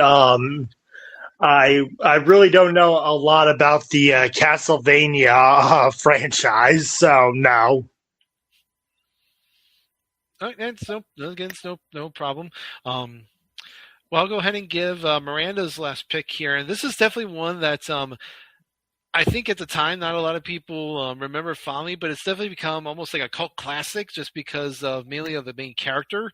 And she went with PaRappa the Rapper. This is definitely one of those kind of a predecessor in a way, almost to like the Guitar Heroes and the Dance Dance Revolutions, where it was like where you had to like match up to the control, like you would see the controls on the screen, you like had to match up to it so you can either so you can rap, and it was again just one of those like really kind of bizarre kind of games that not a lot of people I think talked about when it first came out, but again I think kind of got became more of a cult classic as time went on, particularly, again, the title character, PaRappa, became a cult favorite. So, again, not a game I've remember even when it first came out. It was one I've only learned about more recently. But I definitely, I do give Miranda a lot of credit for actually for putting it on here. So, Grooney, did you have anything to say about PaRappa the Rapper? I've never heard of that. Nope. Jeremy? It was definitely a unique game, and like you said, it really started the whole that genre. It was such an outside, like I don't even know how they concocted that. Like, who thinks up that kind of stuff? But I never played it personally, but I've seen it enough, and it's a quirky title for sure. Yeah, it is. All right, well, I'll go ahead and give my last pick on my Mount Rushmore, and kind of wanted to include a sports game because obviously, as we know, the PlayStation consoles would become best known for hosting the Madden NFL series. And while most of them, I think, may remember the PS2 kind of where they launched off, for me, on the original PlayStation, the best of that series was Madden NFL 2001. I do remember playing that game. This is one of the few games that had like all the actual teams, and then had a couple of like special teams. Another like a great soundtrack, and again just kind of set the stage for what we would see going forward. Particularly when we got to those other consoles, and the graphics and the controls got better, and the gameplay got better.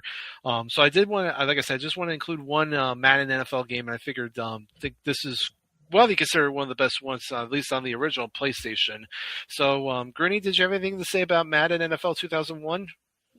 Well, like all the Madden games are great in their own rights. I was not accustomed to the Madden games until PlayStation 2, and my first actual Madden football game was Madden 07. But I mean, all the Madden games are just fun to play, obviously with the updated rosters, and yeah, so.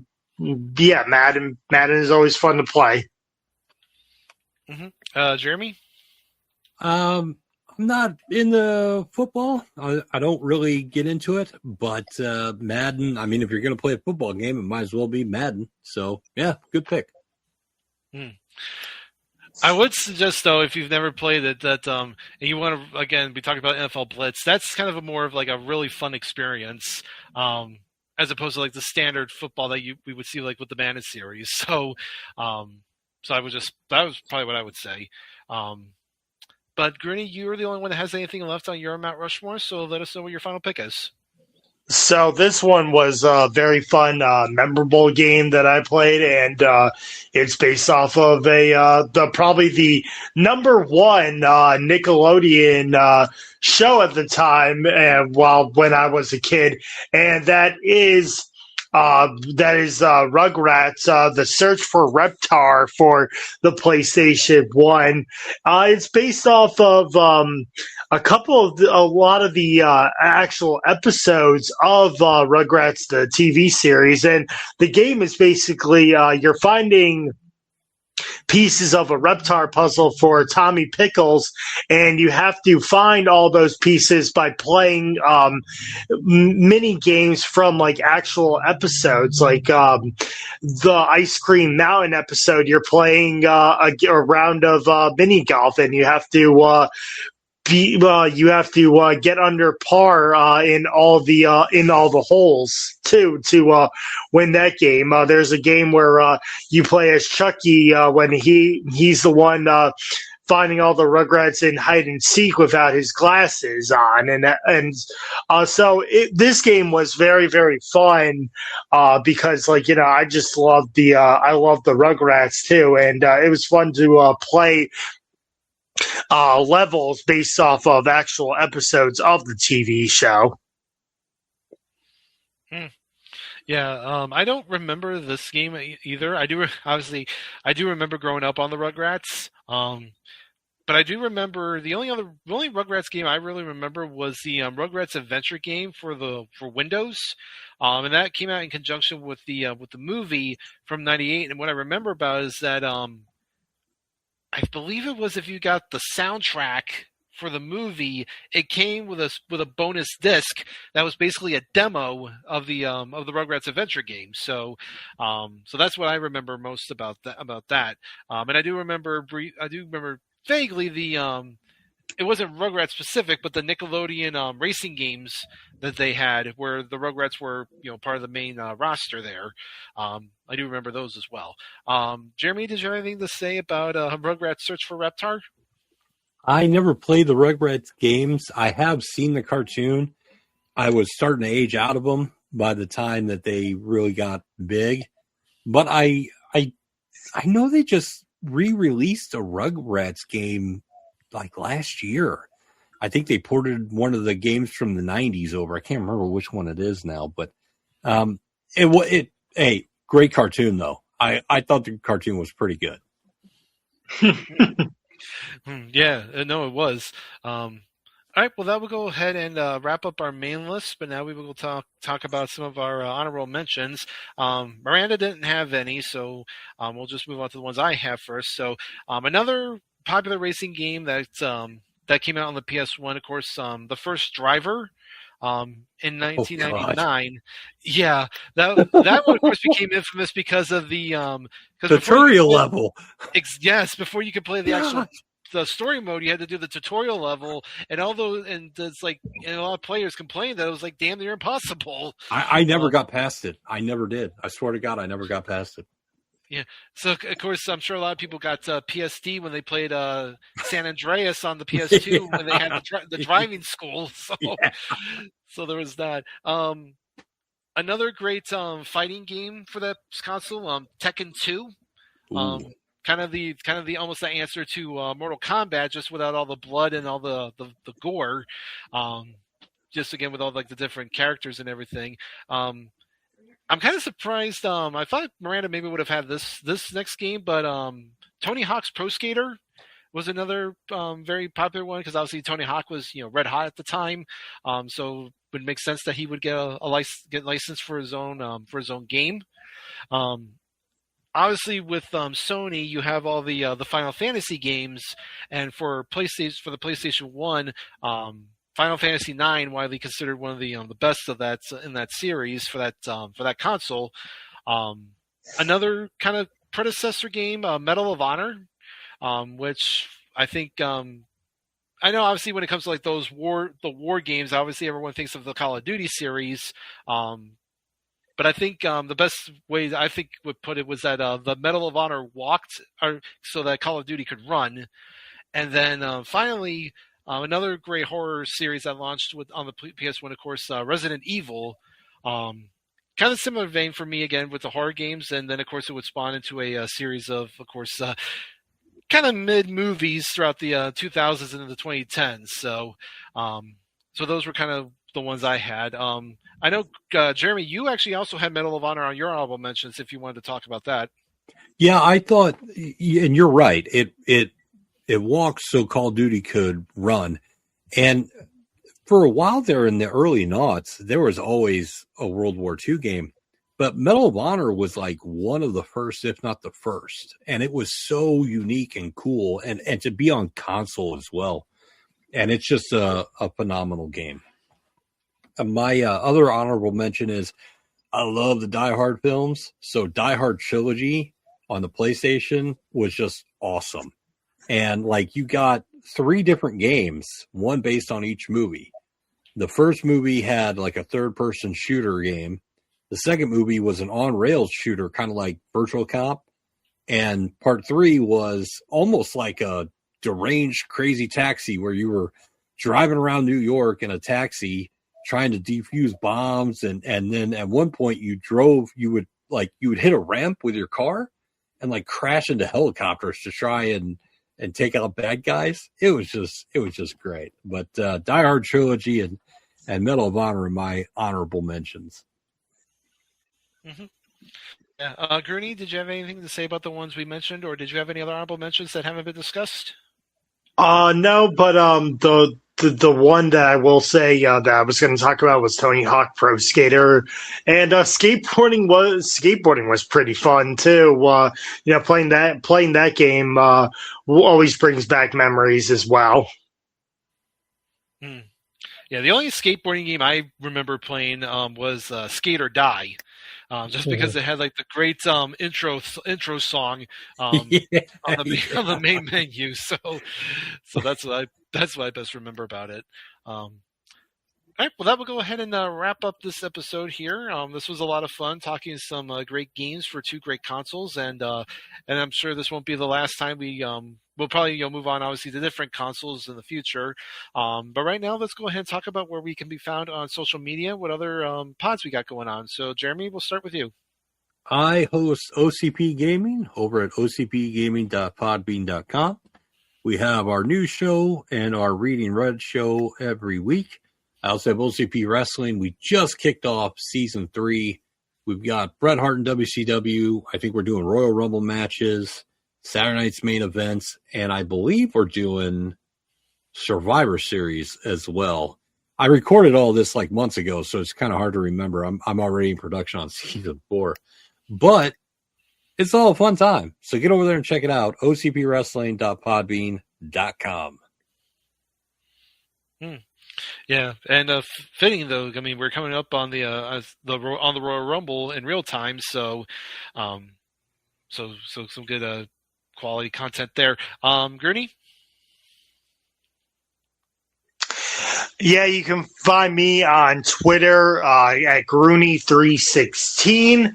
And as far as podcasts go, I have 3 podcasts that I'm hosting, and 2 of them are on the Place to Be Nation wrestling feed. One is called Extreme Resurrection, where me and Steve, who is the host of this show, we look back on ECW on Sci-Fi from 2006 to 2010, and we are just coming off of our last 2 episodes, the fallout of Backlash 2008, where Kane defended the ECW title against Chavo Guerrero and successfully defended that ECW title. And we also are trying to navigate the waters of Mike Adamle on commentary, and those are not fun to do, Steve. Yeah, no, they're not.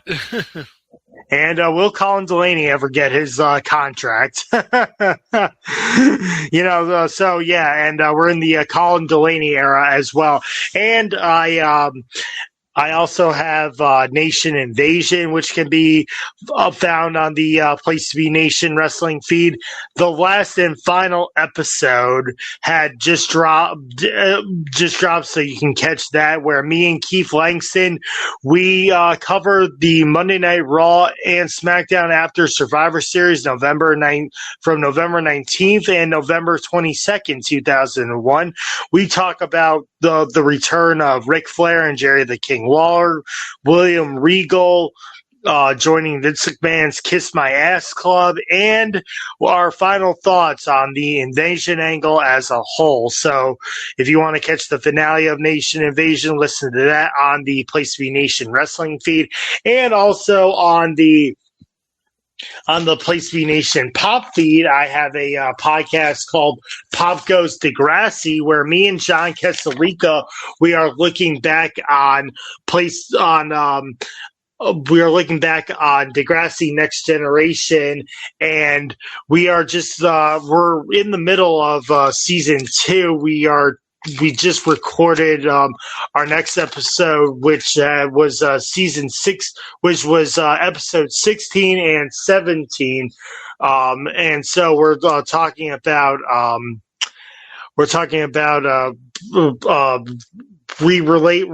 relationships coming back together, and in the episode Relax, Liberty takes over as the floor hockey coach, but will her dictatorship lead her to defeat, as her players don't want to play for her anymore too. So you can catch all of that on the Pop Goes Degrassi as well. Mm-hmm. Yeah, good stuff there as well. First, I will just briefly mention about for Miranda. She, of course, has a few pods here on this feed. She has Bells with Books. She has 2004, A Film Odyssey. She has Lady in the Beard and British Bake Off. So be sure to follow those as well. And she can be found mainly on Instagram at Mom's a Nerd, if you want to follow her there. As for me, I can also be found mainly on this feed with this show, the Video Jukebox Song of the Day, our newest daily pod that just recently started, the Movie Review of the Day, where a bunch of us, one of us goes on once a day and just picks a film, and then we just do like a quick 10-15 minute review of it. So far, it's been mainly Andy, myself, and Chad Campbell. As of this previous recording, we just had finished our first theme week where we talked some football films. I know coming up we got we got a Pixar week coming up. We've got we got a week dedicated to the Scream franchise for the new Scream film coming out in February. So we have that. And if you want to get involved in that, just let us know. We're always looking for some new voices for that. And I do also have, speaking of Andy and Miranda, we do, the three of us do, of course, Pop Goes the Classics, where we're going through the Disney films. Again, been on a little bit of a hiatus there, but we hope to be back on that here shortly with our next film, which will be Frozen 2. We're looking forward to that. Of course, Greeny mentioned Extreme Resurrection, which I'm on with him, so I'll also mention the other pod I go on occasionally. That's Cronoso over on North-South Connection. We are currently on the doorstep of WrestleMania 7. So our next episode will be discussing the Superstars and Stripes Forever special that aired on primetime. I have I have 2 matches from that show that I'll be doing, so I'm looking forward to that. And I can also mainly be found on the PTB Facebook group, where we've got our current tournament going on, where we are determining the greatest dessert of all time. We've already had some interesting matchups here. I got some more to come. I know, Greeny, last time we talked, you kind of gave what you thought was your favorite. But Jeremy, I know I've seen you vote occasionally in those matchups. Is there a specific dessert you think might have the best shot of winning? Gosh, my personal favorite, I'd love to see carrot cake take the whole thing. I doubt that'll happen.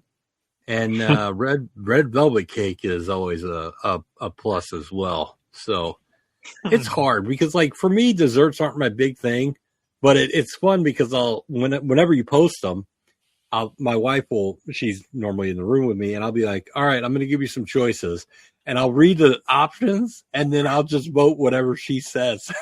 So it's like, okay, because some of them I've never had, but I'm just like, okay, you tell me, and I'll read the options, and we'll just go through it like that. So if the voting gets rigged, we all know it's Jeremy's wife's fault. Hey, I can't go wrong if I just take her side, right? I can't mess it up, you know. Oh, that's good. But yeah, so yeah, keep on voting. Usually it does new matches drop every day, so yeah, be sure to get involved in that. We definitely love the support for that. So, but again, with that, we'll go ahead and wrap it up here. Again, this was a fun episode, and we're looking forward to the next episode here. So for Jeremy Nichols, James Gruenberg, and Mirandia Berthold, I am Steve Riddle. This has been Making Mount Rushmore here on the Pop Experience, and we will see you next time.